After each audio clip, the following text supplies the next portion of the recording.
लोक तुमच्याशी फक्त काम असेल तेव्हाच बोलतात का?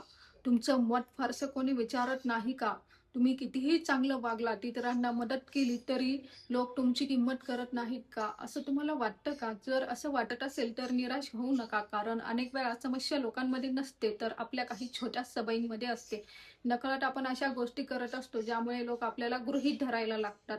आज मी तुम्हाला अशा 10 सवयी सांगणार आहे. या सवयी बदलल्या तर लोकांचा तुमच्याकडे पाहण्याचा दृष्टिकोन हळू-हळू बदलू लागेल.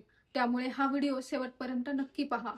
तर आपण आपल्या वागण्यात काही चुका करत असतो. चूक नंबर 1, प्रत्येकाला खुश करण्याचा प्रयत्न करणं. अनेक लोक प्रत्येकाला आनंदी ठेवण्याचा प्रयत्न करतात. कोणी काही काम सांगितलं की लगेच हो म्हणतात. स्वतःचा वेळ, स्वतःच्या गरजा आणि स्वतःचं मत बाजूला ठेवतात. लक्षात ठेवा, जो माणूस प्रत्येक वेळी स्वतःपेक्षा इतरांना महत्त्व देतो, त्याला लोक हळू गृहीत धरायला लागतात. चांगलं वागणं चुकीचं नाही, पण पुढची सवय तुमची व्हॅल्यू अजून कमी करू शकते.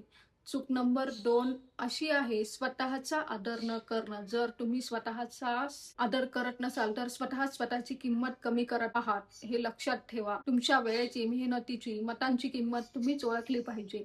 जेव्हा तुम्ही स्वतःचा आदर करता, तेव्हाच इतर लोकही तुमचा आदर करायला लागतात. चूक नंबर 3 अशी आहे, प्रत्येक गोष्ट सगळ्यांना सांगणं. काही लोक स्वतःच्या आयुष्यातील प्रत्येक गोष्ट प्रत्येकाला सांगत फिरतात. आनंद असो किंवा अडचण असो, ते सगळ्यांसमोर मोकळे होतात. पण प्रत्येक व्यक्ती तुमचे शुभेच्छुक असेलच असे नाही. म्हणून प्रत्येक गोष्ट प्रत्येकाला सांगण्याऐवजी योग्य व्यक्तीशीच शेअर करा. चूक नंबर 4 अशी आहे, स्वतःवर विश्वास नसणं. तुम्ही बोलताना सतत स्वतःलाच कमी समजत असाल किंवा प्रत्येक निर्णयासाठी दुसऱ्यांची परवानगी शोधत असाल, तर लोकांनाही तुमच्यावर विश्वास वाटत नाही. आत्मविश्वास म्हणजे मोठ्या-मोठ्या गोष्टी बोलणं नाही. आत्मविश्वास म्हणजे स्वतःवर विश्वास ठेवणं.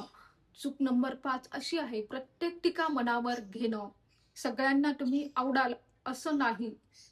असं कधीच होऊ शकत नाही. काही लोक टीका करतील, काही लोक विनाकारण बोलतील. योग्य टीकेतून शिका, पण प्रत्येकाचं म्हणणं मनावर घेऊ नका. नाहीतर स्वतःचीच किंमत कमी होऊ शकते. आता पुढची सवय अशी आहे, जी बदलली तर लोकांचा तुमच्याकडे बघण्याचा दृष्टिकोन बदलू शकतो. दिलेला शब्द पाळू न शकणं. काही लोक सहज वचन देतात, पण वेळ आली की ते पूर्ण करत नाहीत. लोक तुमच्या बोलण्यापेक्षा कृतीवर जास्त विश्वास ठेवतात. त्यामुळे जे बोलाल ते पूर्ण करण्याचा प्रयत्न करा. चूक नंबर 7 अशी आहे, सतत स्वतःची तुलना करणं. प्रत्येक व्यक्तीचा प्रवास वेगळा असतो. दुसऱ्यांशी तुलना करत राहिलात तर तुमचा आत्मविश्वास कमी होतो. स्वतःची तुलना दुसऱ्यांशी नाही, तर कालच्या स्वतःची करा. चूक नंबर 8 अशी आहे, चुकीच्या लोकांमध्ये राहणं. तुमच्या आजूबाजूचे लोक तुमच्या विचारांवर, आत्मविश्वासावर परिणाम करतात. जे लोक सतत कमी लेखतात, त्यांच्यापासून योग्य अंतर ठेवा. सकारात्मक लोकांमध्ये राहिलात तर तुमची व्हॅल्यू आपोआप वाढेल. चूक नंबर 9 अशी आहे, प्रत्येक गोष्टीसाठी माफी मागणं. काही लोक चूक नसतानाही सतत सॉरी, सॉरी म्हणत राहतात. जिथे खरंच चूक असेल तिथेच माफी मागा. पण प्रत्येक छोट्या गोष्टीसाठी स्वतःला कमी समजू नका. चूक नंबर 10 अशी आहे, स्वतःची किंमत स्वतःनं ओळखणं. सर्वात मोठी चूक म्हणजे स्वतःलाच कमी समजणं. लक्षात ठेवा, तुमची किंमत इतर लोक ठरवत नाही. तुमची किंमत तुमचा स्वभाव, तुमची वागणूक, तुमचा आत्मविश्वास ठरवतो. लक्षात ठेवा, लोकांकडून आदर मागून मिळत नाही. तो आपल्या वागण्यातून, बोलण्यातून आणि स्वतःकडे पाहण्याच्या दृष्टिकोनातून मिळतो. आज आपण पाहिलेल्या या सवयींपैकी एखादी सवय तुमच्यामध्ये असेल, तर ती बदलायला आजपासून सुरुवात करा. छोटे बदलही आयुष्यात मोठा फरक घडवू शकतात.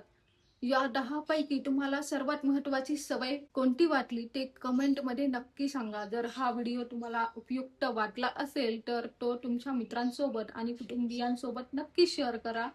अशाच कम्युनिकेशन स्किल्स, पर्सनॅलिटी डेव्हलपमेंट आणि सेल्फ इम्प्रूव्हमेंट विषयांवरील मराठी व्हिडिओंसाठी चॅनलला सबस्क्राईब करायला विसरू नका. धन्यवाद.